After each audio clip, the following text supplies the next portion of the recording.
नमस्कार दोस्तों, आज मैं आपको एक ऐसी अद्भुत कथा सुनाने जा रहा हूँ जो आपको विश्वास और भक्ति की शक्ति से परिचित करा देगी। ये कहानी है फाल्गुन मास की कृष्ण पक्ष की विजया एकादशी की, जिसे करने से स्वयं भगवान राम को रावण पर विजय प्राप्त हुई थी।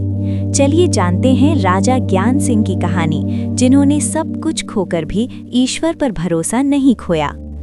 बहुत पुरानी बात है, भारतवर्ष के सुदूर उत्तर दिशा में हिमालय की ऊंची और बर्फीली चोटियों की गोद में बसा हुआ चंद्रवती नाम का एक अत्यंत भव्य, सुंदर और वैभवशाली राज्य था, जो अपनी समृद्धि, ज्ञान और संस्कृति के लिए तीनों लोकों में प्रसिद्ध था और जहां की चर्चा देवताओं के दरबार में भी होती थी। ये नगरी अपने ऊंचे स्वर्ण शिखरों, चौड़ी सड़कों, दूधिया संगमरमर से बने महलों, विशाल बाजारों जहां रत्नों का व्यापार होता था और चारों ओर फैले घने वनों व मीठे फलों के बागानों के कारण पूरे आर्यावर्त में आकर्षण का केंद्र थी, जहां की हवाओं में भी एक विशेष सुगंध रहती थी और पक्षियों का कलरव मन को मोह लेता था।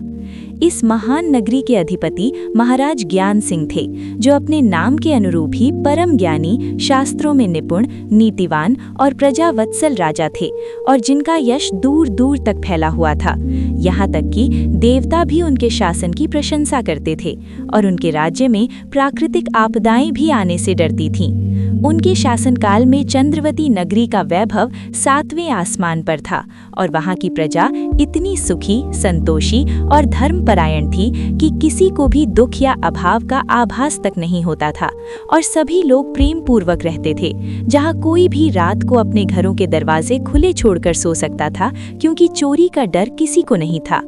राजा ज्ञान सिंह रोज सुबह उठकर गरीबों को दान देते थे और उनके दरबार में न्याय की ऐसी अचूक व्यवस्था थी कि शेर और बकरी एक ही घाट पर पानी पीते थे, यानी वहाँ किसी को किसी से कोई बैर नहीं था और चोर डाकुओं का तो नामो निशान तक नहीं था और न्याय हमेशा सत्य की ओर झुकता था, जिससे प्रजा का विश्वास राजा पर अटूट था।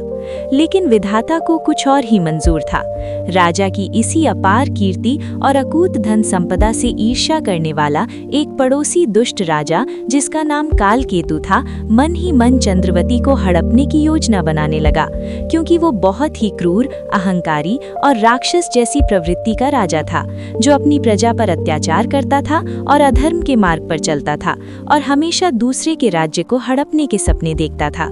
कालकेतु ने अपनी असुर शक्तियों, तंत्र मंत्र और विशाल सेना के साथ अचानक अमावस्या की काली रात में चंद्रवती पर हमला बोल दिया, जब सब लोग गहरी नींद में सो रहे थे और कोई भी युद्ध के लिए तैयार नहीं था, और उसने नगर के मुख्य द्वारों को धोखे से बंद कर दिया।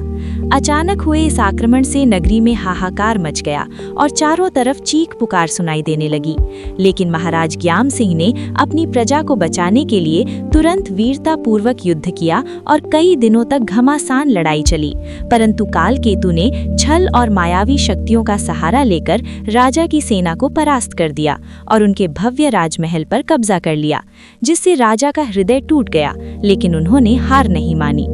राजा ज्ञान सिंह को अपनी प्रिय प्राण पत्नी रानी रत्नप्रभा के साथ आधी रात को गुप्त मार्ग से निकलकर जंगल की ओर भागना पड़ा, अपना सब कुछ खोकर, यहाँ तक कि उनके पास अपने राज्य का एक तिनका भी नहीं बचा था और वे भेष बदलकर जाने को मजबूर हुए। वे दोनों, जो कभी रत्नों से जड़ित आभूषण पहनते थे, आज फटे पुराने कपड़ों में नंगे पैर कटीले रास्तों पर भटकने लगे, जहाँ कांटे उनके पैरों में चुभ रहे थे और पत्थर उनके कोमल शरीर को घायल कर रहे थे, लेकिन वे चलते रहे। रानी के कोमल पैरों से रक्त बहने लगा और राजा की आंखों में अपनी प्रजा का दुख देखकर आंसू भर आए, लेकिन वे निराश नहीं हुए और ईश्वर पर विश्वास रखा कि एक दिन सब ठीक हो जाएगा। वे कई दिनों तक भूखे प्यासे घने जंगलों में भटकते रहे, जहां खूंखार शेर और चीते दहाड़ रहे थे और उन्हें खाने के लिए केवल कंद मूल पर निर्भर रहना पड़ा। पानी के लिए वे इधर उधर भटकते रहे और उन्होंने कई रातें खुले आसमान के नीचे गुजारी। तभी चलते चलते वे एक दिव्य सरोवर के पास पहुंचे, जहां की शांति देखकर राजा का मन थोड़ा स्थिर हुआ और उन्होंने वहां विश्राम करने का निश्चय किया, जहां का पानी अमृत के समान मीठा था और वहां की कमल के फूल मन को शांति देते थे। वहीं पास में महर्षि बकलाधभ्य का आश्रम था, जहां से वेदों की ध्वनि गूंज रही थी और ऋषि ध्यान में मग्न थे, जिनका तेज सूरज के समान था और जिनके दर्शन मात्र से राजा को शांति मिली। राजा ने महर्षि के चरणों में गिरकर अपना सारा दुख कह सुनाया और प्रार्थना की कि हे ऋषिवर, मेरा राज्य और मेरी प्रजा संकट में है। मुझे कोई ऐसा मार्ग दिखाएं जिससे मैं पुनः धर्म की स्थापना कर सकूं और दुष्टों का नाश कर सकूं, क्योंकि मैं अब पूरी तरह असहाय हो चुका हूं और दुष्ट कालकेतु मेरी प्रजा को सता रहा है। महर्षि ने अपनी दिव्य दृष्टि से सब कुछ जान लिया और मंद मंद मुस्कुराते हुए कहा कि हे राजन, विचलित ना हो। विपत्ति के समय धैर्य और ईश्वर की भक्ति ही सबसे बड़ा सहारा होती है और ये तुम्हारी परीक्षा है जो तुम्हें निखारेगी। फाल्गुन मास की कृष्ण पक्ष की विजया एकादशी का व्रत ही वो शक्ति है जो असंभव को संभव बना सकती है और आपके खोए हुए वैभव को वापस ला सकती है, यदि इसे पूरी श्रद्धा से किया जाए और मन में कोई संशय ना रखा जाए।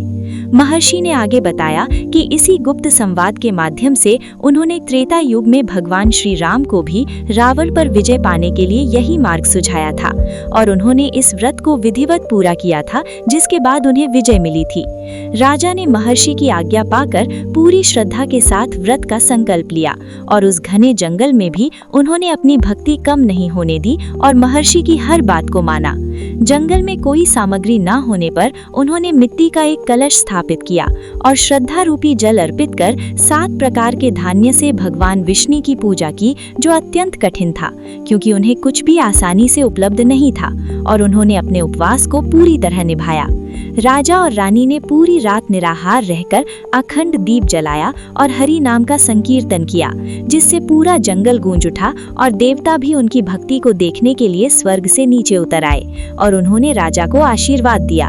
उनकी भक्ति से प्रसन्न होकर भगवान विष्णु ने उन्हें स्वप्न में दर्शन दिए और अजेय होने का वरदान दिया, जिससे राजा का उत्साह बढ़ गया और उन्हें लगा कि वे अब काल केतु को हरा सकते हैं। अगले ही दिन राजा जब वापस अपने राज्य की सीमा पर पहुंचे तो उनके शरीर से एक अद्भुत दिव्य तेज निकल रहा था, जिसे देखकर काल केतु की सेना भयभीत हो गई और युद्ध किए बिना ही मैदान छोड़कर भाग गई, क्योंकि वे उस दिव्य प्रकाश को सहन नहीं कर सके और उन्हें लगा कि राजा के पास कोई दिव्य अस्त्र है। दुष्ट राजा काल केतु भी डर के मारे महल छोड़कर छिप गया और महाराज ज्ञान सिंह का पुनः अपनी नगरी पर आधिपत्य हो गया और न्याय की स्थापना हुई, जहां प्रजा ने उनका स्वागत किया। प्रजा ने अपने प्रिय राजा का भव्य स्वागत किया और चारों ओर खुशियां छा गईं, मिठाइयां बांटी गईं और दीप जलाए गए और चंद्रवती नगरी फिर से चमक उठी। ये कथा हमें ये सिखाती है कि जब इंसान के पास कोई सहारा ना बचे, तब ईश्वर की भक्ति और कठिन संकल्प ही उसे बड़े से बड़े संकट से बाहर निकाल सकते हैं और सत्य की हमेशा जीत होती है। तो दोस्तों, ये थी विजया एकादशी की व्रत कथा। आशा है आपको ये कहानी पसंद आई होगी और इससे आपको प्रेरणा मिली होगी। अगर आपको ये वीडियो अच्छा लगा हो तो कृपया इसे लाइक करें, अपने दोस्तों के साथ शेयर करें और हमारे चैनल को सब्सक्राइब करना ना भूलें, ताकि आप आगे भी ऐसी ही ज्ञानवर्धक कहानियाँ सुन सकें। कमेंट में जय श्री विष्णु लिखना ना भूलें। मिलते हैं अगले वीडियो में। धन्यवाद।